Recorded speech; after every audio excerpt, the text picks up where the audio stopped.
Hey guys, welcome to the Liberal Hive Mind, a channel solely focused on exposing the flawed mentality, the flawed logic behind today's mainstream left-wing thought. You know, the question that keeps popping up on my mind is, how are you ever supposed to progress if you can't isolate the problem and improve moving forward? It's self-improvement 101. It's what I did in my 20s, it's how I rebuilt my entire life, it's the reason I am the man that I am today. I internally beat myself down in order to build myself back up. Take apart the whole thing, figure out what isn't working, and rebuild with brand new shiny parts that are effective and efficient. I'm talking in metaphor, but I'm sure you get the point that I'm trying to say here. It's step number one, realizing where you have a problem, identifying it, isolating it, and fixing it. Democrats are unable to do this. I'm just gonna say it flat out, it seems as though they have an inability to look at themselves or look at their supporting groups, identify a problem, realize, yeah, that's not a good thing, we should probably not do that, and move on. In other words, the progressives can't seem to ever frickin' progress. And this right here is why. Because they blame everybody else. It's always some sort of boogeyman, in most cases some sort of systemic boogeyman, that's to blame for all the problems. And in this case, it's not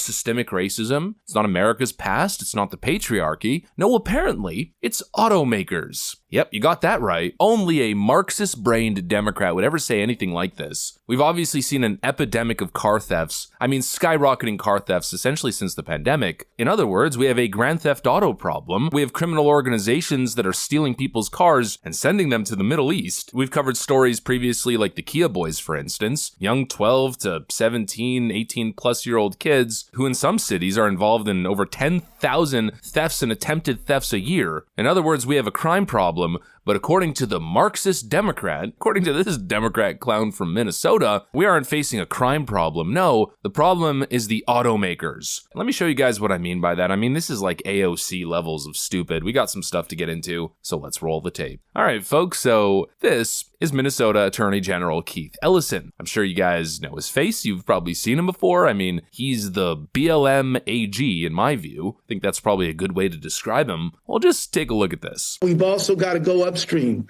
We've got to make sure that the automobiles are not so easy to steal so that they're a tempting, attractive nuisance for young people. And, you know, right now we are investigating two major automakers because their cars are dramatically too easy to steal for young people. There's really only one appropriate reaction after listening to that. And what makes it even more face-palmable, what justifies a real strong, hefty palm to the forehead, is the fact that this guy's an attorney general. He's not just a random leftist on the street getting interviewed by some independent media guy on YouTube. That's the attorney general of Minnesota. It's not just a random BLM activist who says something like, well, businesses have insurance, don't they? We're allowed to burn down businesses because there's no actual victim. It's a victimless crime. Or, of course, remember the genius BLM take from back in the day, that young girl who stated that looting is actually reparations. Care if somebody decides to loot a Gucci or a Macy's or a Nike, because that makes sure that that person eats. That makes sure that that person has clothes. That's reparations. That is reparations. Anything they want to take it, because these businesses have insurance. They're going to get their money back. My people aren't getting anything.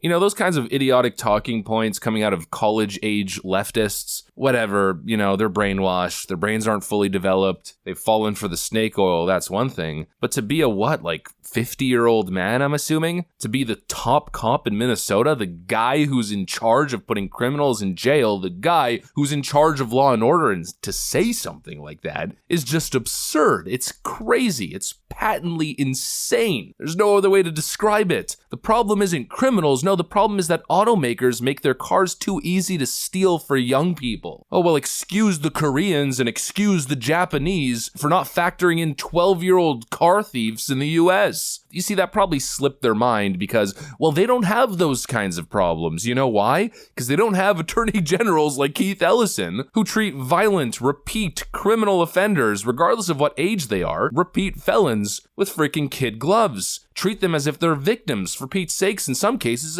as if they're royalty. This is a defense of criminals. He's essentially saying, well, their actions are justified. The cars are just too easy to steal. I mean, what are you gonna do? You're walking down the street, you walk by a nice whip, you see the owners in the store, you got a screwdriver in your pocket, just innocently have a screwdriver in your pocket and a couple other tools to steal vehicles. I guess that's perfectly normal. Might as well just, go and take the car. Take somebody else's possession that in many cases people dedicate like 25% of their monthly income to paying. Just take it because it's so easy. Why not? This is called bad parenting. That's what it is. You have an entire generation of youth who grew up in unfortunate circumstances. A lot of them don't have parental role models. The state is kind of that parental guiding light, that guiding beacon for a good chunk of that young population that grows up in a broken home. The message that they should be sending, what they should be working on, is getting those kids in stable environments, creating safe environments, but instead, they do absolutely nothing. And when there's the fallout of crime, and in this case, out of control crime, where your duty is to police that crime, to crack down on that crime, to prioritize the large majority of the population that is law-abiding, tax-paying, totally innocent. Your job is to protect them. Instead, you prioritize the criminal. Why? Well, probably because they failed to do their job in the first place. Keith Ellison and the rest of these Democrats are probably at their frickin' wits' end after decades of failure, decades of trying to make these problems go away, but they keep coming back, in some cases worse than ever before. And so now I guess we're at the point where we're just giving up. We're never going to stop crime. We're never going to stop this culture of criminality. We might as well embrace it and start investigating automakers for making their cars, quote, too easy to steal for young people. Play the frickin' clip.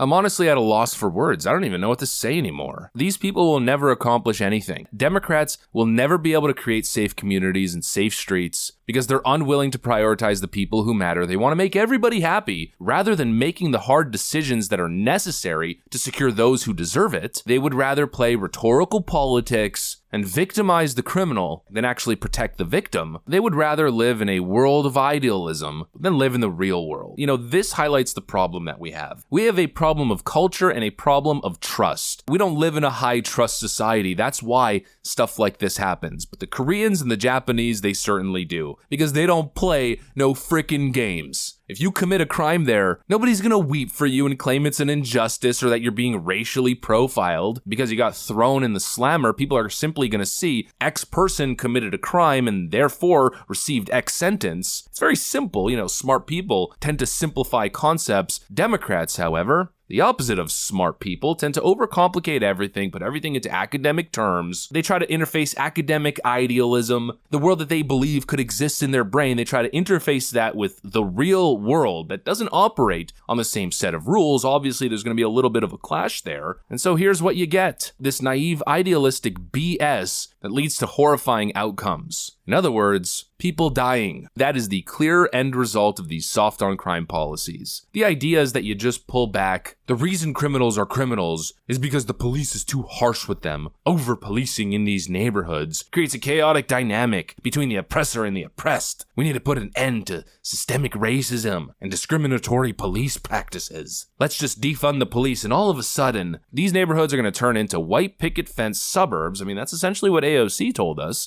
When people ask me, what does a world where we defund the police, where, defunding police looks like, I tell them it looks like a suburb. But all it does is enable those criminal gangs who don't give a hoot. It allows them to do one thing: expand, enterprise. And so now that's what we got. Police aren't going to do their jobs. Might as well enterprise this whole thing. Instead of stealing 1,000 cars, let's steal 10,000 and let's ship them to Dubai and make millions. That's what's going on. The Democrats got out of the way of crime, and now crime is flourishing, and instead of taking responsibility for their actions, instead of doing what is necessary, Democrats are going to investigate automakers.